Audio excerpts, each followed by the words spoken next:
You're watching TAG TV.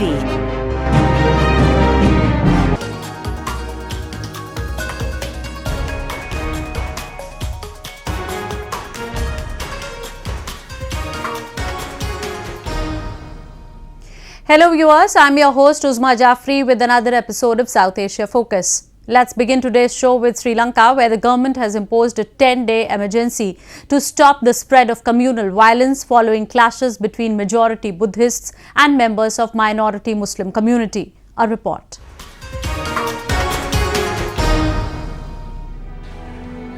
Tension gripped Sri Lanka as mobs torched shrines, houses and vehicles in the central district of Kandy, forcing the government to impose a 10-day emergency across the country. The emergency gives sweeping powers to the police and security forces to arrest and detain suspects.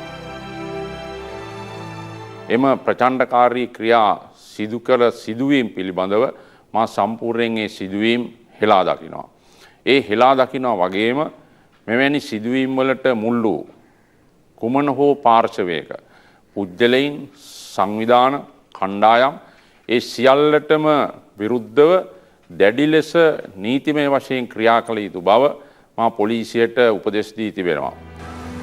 The unrest in Kandy began on Sunday after the funeral of a truck driver from the majority Sinhalese Buddhist community who died days after he was involved in altercation with 4 Muslims, the government has said.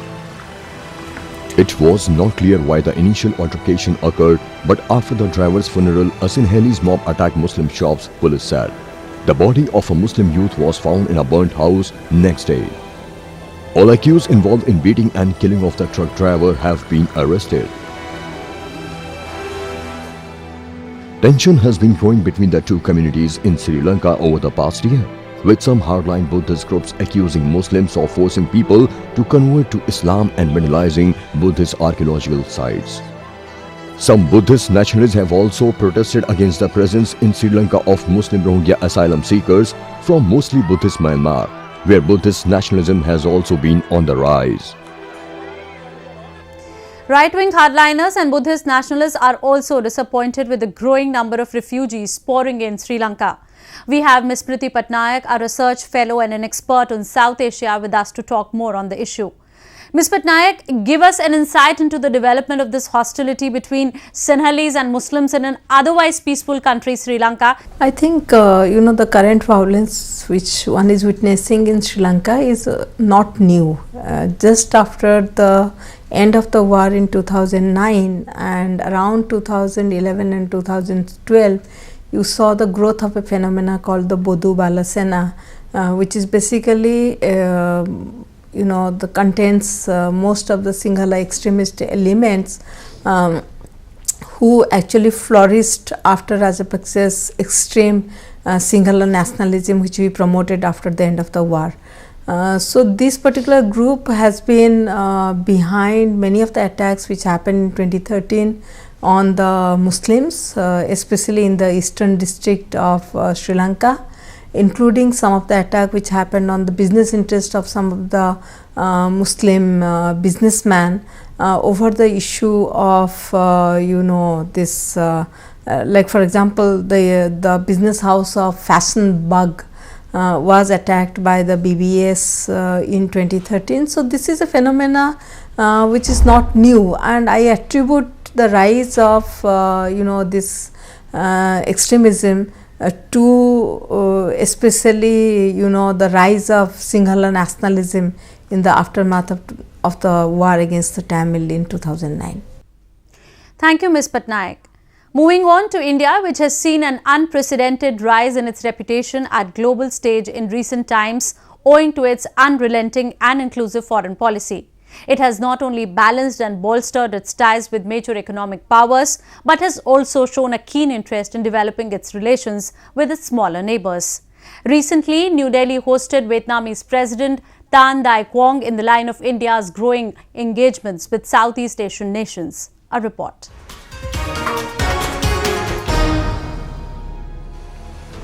Vietnamese President Tan Dai Quang was accorded a ceremonial welcome at President's house as he arrived for his first official visit to India since he assumed office in April 2016. The visit came in the backdrop of India's rising trade and economic ties with Southeast Asia after Prime Minister Narendra Modi's government gave a special stress on India's Act East policy. Apart from discussing entire gamut of bilateral ties, leaders of both countries expressed their commitment in fighting the menace of terrorism and its perpetrators. Both countries signed multiple memorandums of understanding in the fields of agriculture, trade, and atomic energy. The visit carried significance as it not only aimed at improving bilateral ties between India and Vietnam, but also building strategic groundwork against increasingly aggressive advancements of China in the South China Sea. Indian Prime Minister reiterated his stance for an open Indo-Pacific region where sovereignty and international laws are respected. हम साथ मिलकर एक ऐसे स्वतंत्र, खुले और समृद्ध Indo Pacific क्षेत्र के लिए काम करेंगे जहां संप्रभुता और अंतर्राष्ट्रीय कानून का सम्मान किया जाता है और जहां बातचीत के माध्यम से मतभेदों का समाधान होता है. On the economic front, bilateral trade between India and Vietnam has seen continuous growth over the past many years. Alongside, India and Vietnam would strive to raise bilateral trade to $15 billion by 2020. Về lĩnh vực kinh tế thương mại đầu tư, hai bên sẽ nỗ lực tận dụng các tiềm năng và thế mạnh của hai nước, hạn chế các rào cản thương mại, tạo thuận lợi cho xuất khẩu, phấn đấu đưa kim ngạch thương mại hai chiều đạt mục tiêu 15 tỷ đô la Mỹ vào năm 2020. According to government figures, total trade between the two countries during April to November of fiscal year 2016 to 17 was around $6,000 million. Among a series of steps to strengthen cooperation in the region, India has been discreetly improving Vietnam's defenses. China claims most of the South China Sea, a key trade route and home to the areas that are believed to hold large quantities of oil and natural gas, which is claimed by Brunei, Malaysia, Taiwan, Vietnam, and the Philippines. In expansionist, Beijing has also built ports and power plants in countries around India's periphery such as Pakistan and Sri Lanka. Moving on to Gilgit-Baltistan, the region that has been under Pakistan's illegal occupation for more than 7 decades and has been subjected to years of theft and depredations. China-Pakistan Economic Corridor, the flagship project of China's Belt and Road Initiative, has brought a number of environmental hazards and has done more harm than good to the flora and fauna of the region. A survey conducted by a non-governmental organization has raised the alarming situation in the region. A report.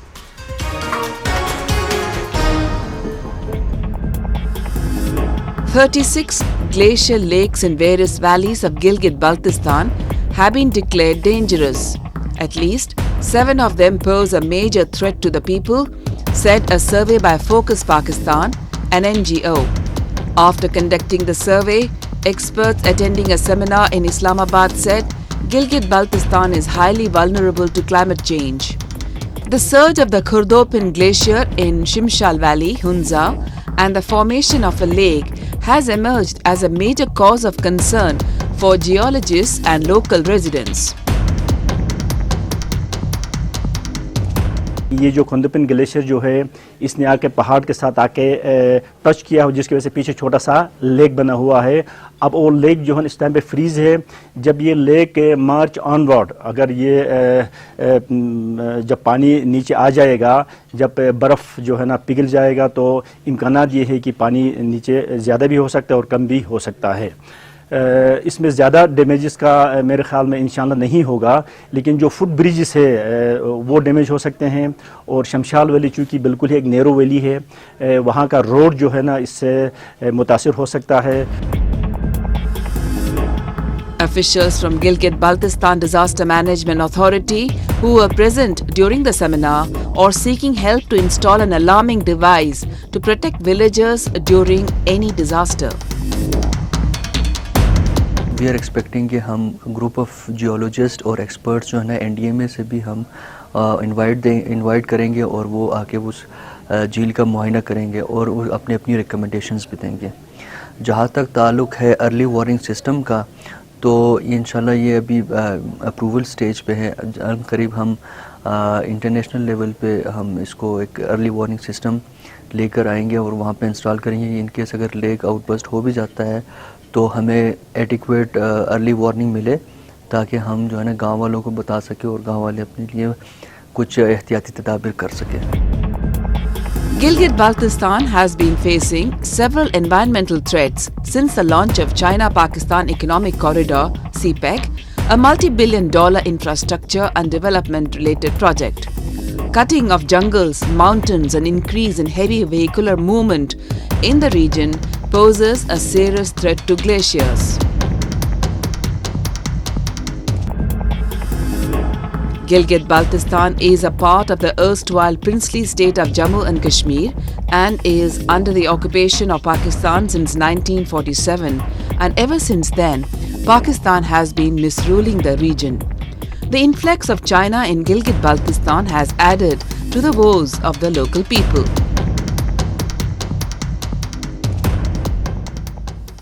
The locals are treated with a stepmotherly attitude, and any peaceful dissent is crushed with extreme high-handedness.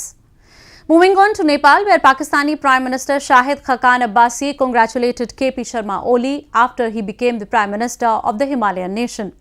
Apart from discussing the gamut of bilateral ties between the countries, Abbasi emphasized at the revival of the SAARC, the South Asian Association for Regional Cooperation, that has been lying virtually non-functional since the last scheduled summit in Pakistan was cancelled. The summit was called off after the member nations decided to not participate owing to Pakistan's involvement with militancy in the region. A report. Pakistan Prime Minister Shahid Khaqan Abbasi was accorded a ceremonial welcome in Kathmandu. This is the first official bilateral visit by a Pakistani Prime Minister in 24 years.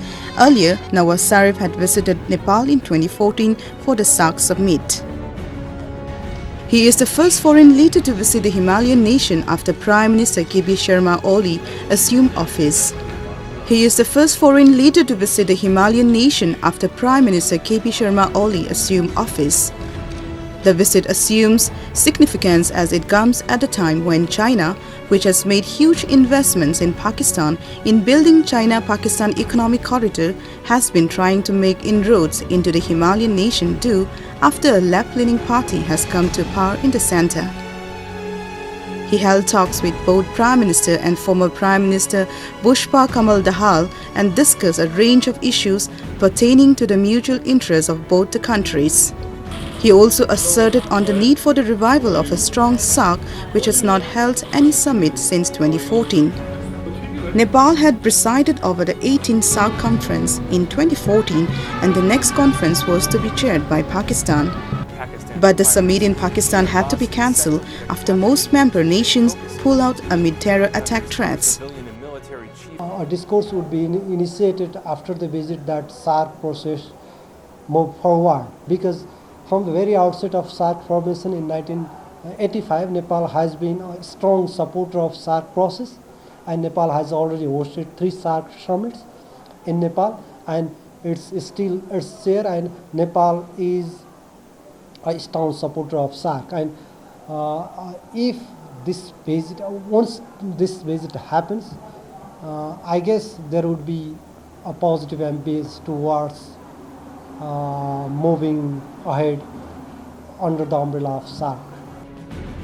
India, which has been a long-term ally and a close friend of Nepal since its independence, had boycotted the summit following a deadly terror attack on an army camp in Jammu and Kashmir. Since then, Islamabad has not been able to convince any of the members to revive the summit and has lost its reputation radically at the global stage. Islamabad has found itself increasingly isolated, especially after it was put in the terror financing watch list by the Financial Action Task Force (FATF), a global financing watchdog.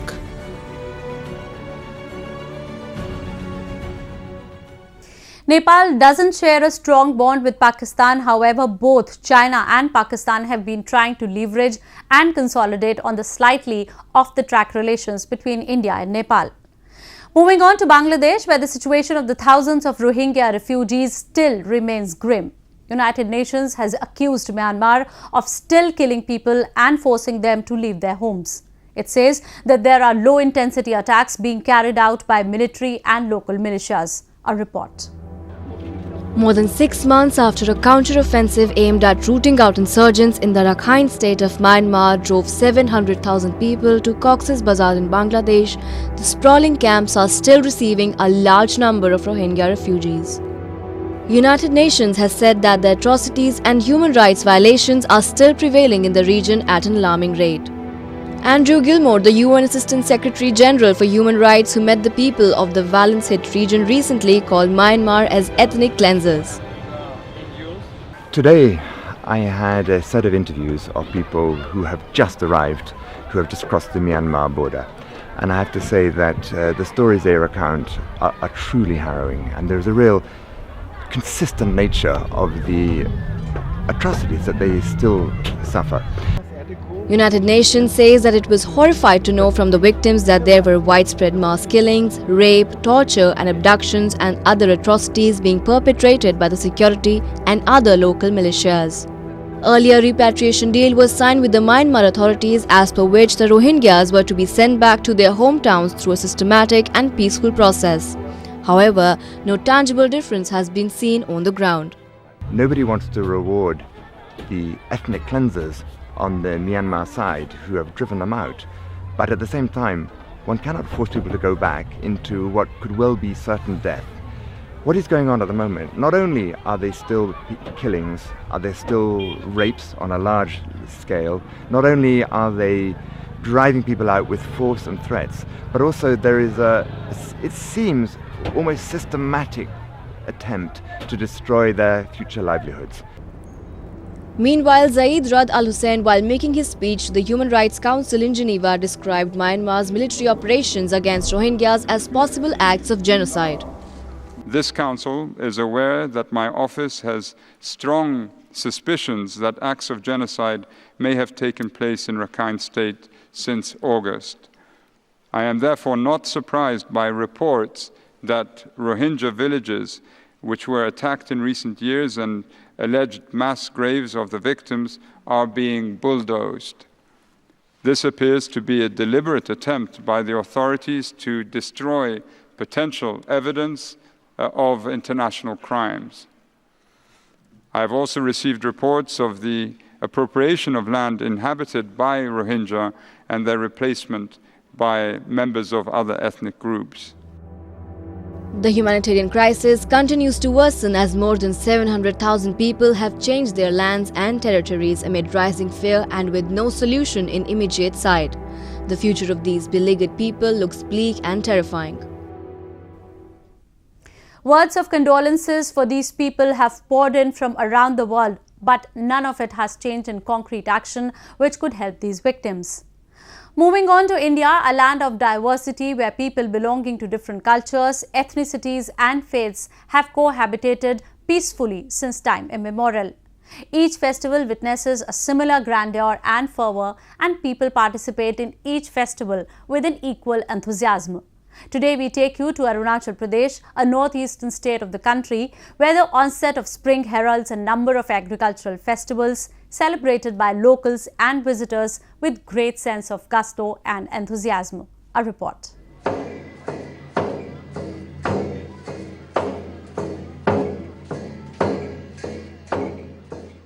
Buddhist monks, residents of neighbouring country Bhutan and people of Gorkha community participated in the multi-ethnic celebrations of the Tibetan New Year of Losar in Itanagar, the capital city of northeast Indian state of Arunachal Pradesh, with colourful dances and traditional fervour. A local cultural Buddhist society organised its Silver Jubilee celebration of the two-day festival with the food fair and scores of vibrant cultural programs, dances, traditional music, competitions and prizes. यहाँ पे हम लोग silver jubilee मना रहे हैं और पिछले 25 साल से 24 साल से मना के आ रहा है और ये 25वां साल है और लोसर इसलिए मनाता है कि अब की बार हम लोगों को जो हार्वेस्टिंग है बम्पर हो, हमें बीमारी से दूर रखे।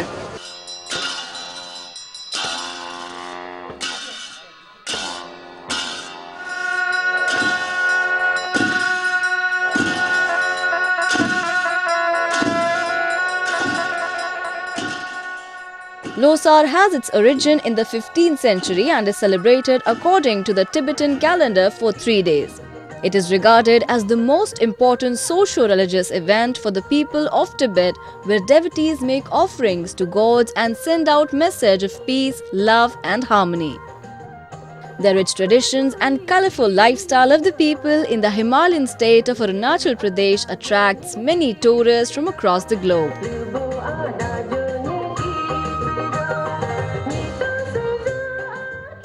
Festivals in the region are celebrated with rituals and practices of the ancestors mixed with modern values.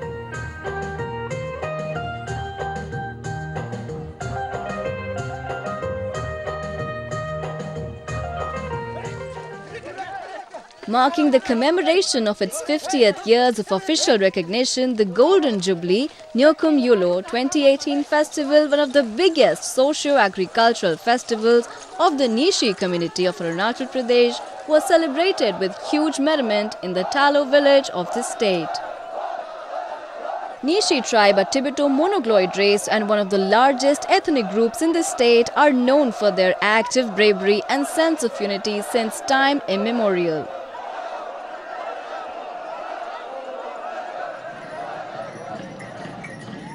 This pre-agricultural festival is not only a celebration of appeasing for God's blessing for bountiful harvest, but it is also a festival of paying obeisance to Nyokum deity, the rain god for peace, harmony and fertility in the society.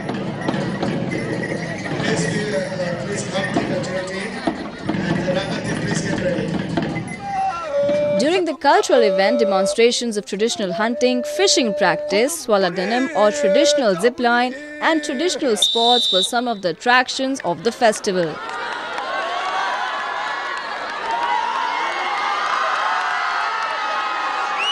With an aim to revive and reconnect to their ancestral roots, the revelries were seen dressed in their rich traditional attires with customary traditional headgear and swords dangling on their waists.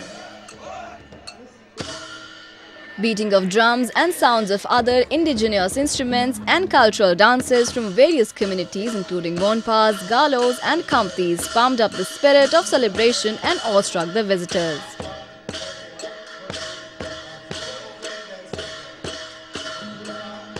ये मेरे लिए पहला ही बार है कि मैं as a travel blogger Arunachal Pradesh आई हूँ और अरुणाचल प्रदेश ही नहीं, मैं नॉर्थ ईस्ट के पहला स्टेट है अरुणाचल जहाँ मैं एज ए ट्रैवल ब्लॉगर आई हूँ।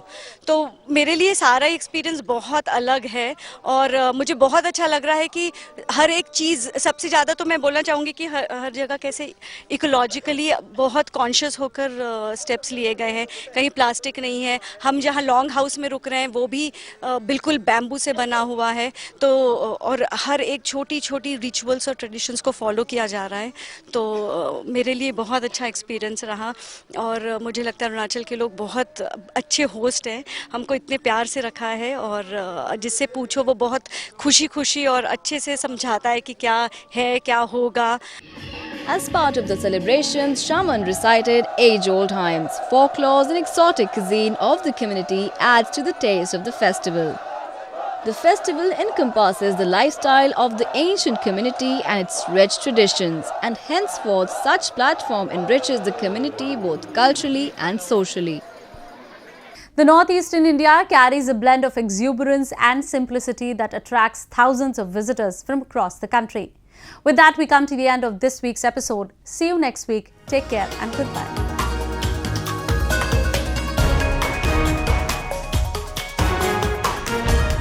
You're watching TAG TV.